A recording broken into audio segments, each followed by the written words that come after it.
Mr. Bedford, thank you again. I'm anxious. I want to hear if you could, in some level of detail, tell me how the $12.5 billion that was authorized by Congress to modernize air traffic control system, how has it been spent to date, and what's the prospect for the remaining funds? Well, thank you for the question, Chairman Moran. If I can just indulge for a second, you know, when I onboarded on July 10th, I was presented with the procurement document to go buy this brand new air traffic control system. We put it in the trash can the same day. We started on a process of thinking slow and then acting fast. And that think slow process actually gave us opportunity to define the end state of the national airspace system for the future that we wanted, and then work our way back for the critical workflows that we would need to accomplish. Having done that, I can tell you we have increased the cadence on our conversion of fiber or copper to fiber. The FAA had a detailed plan in 2018 to a 20-year plan in 2018 to modernize telco. Through the first part of this year, we had made 900 of those telco transitions. In the last 7 months, we've moved more than 950 conversions. Over a third of the copper has been removed and converted to fiber, and we are well underway completing this program by third quarter of 2027. We are down to our final 3 down selects for radar acquisition, and I believe we will appropriate that money or commit that money by the end of the year.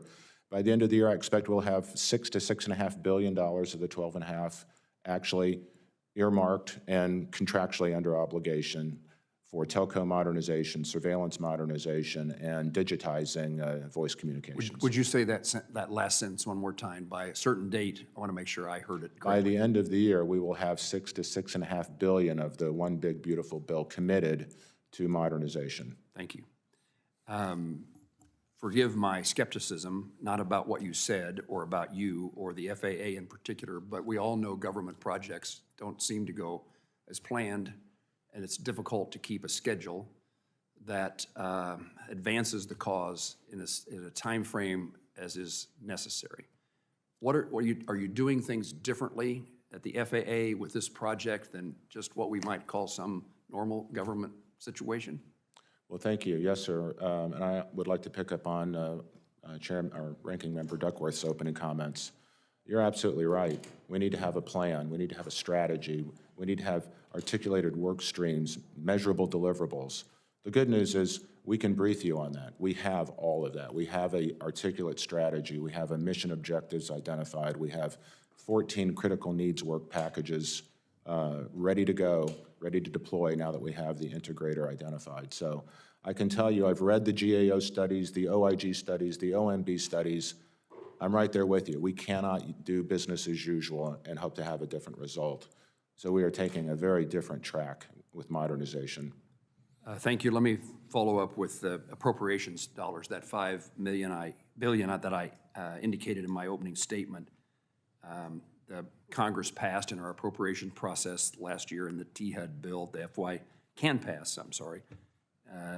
in FY26 appropriations, providing FAA $5 billion for modernizing facilities and equipment. How will those funds be used in connection with the deployment of the reconciliation dollars? How do these two things go together? Well, thank you for the question. And again, I believe as you read many of these audit reports, you would learn the same thing that I have, which is 80% of our infrastructure is considered obsolete and or unsustainable. Of course, the vast majority of that $5 billion doesn't actually go to build new brick and mortar. 85 to 90% of those funds actually go to sustaining, repairing, painting, replacing elevators and HVAC systems and plumbing and roofs. I mean, frankly, we're putting lipstick on a pig. So you may think you're buying brand new infrastructure with the $5 billion, but what you're buying is sustainment of the old system. And let me say that while I understand that it's a problem, we need more money than the reconciliation dollars.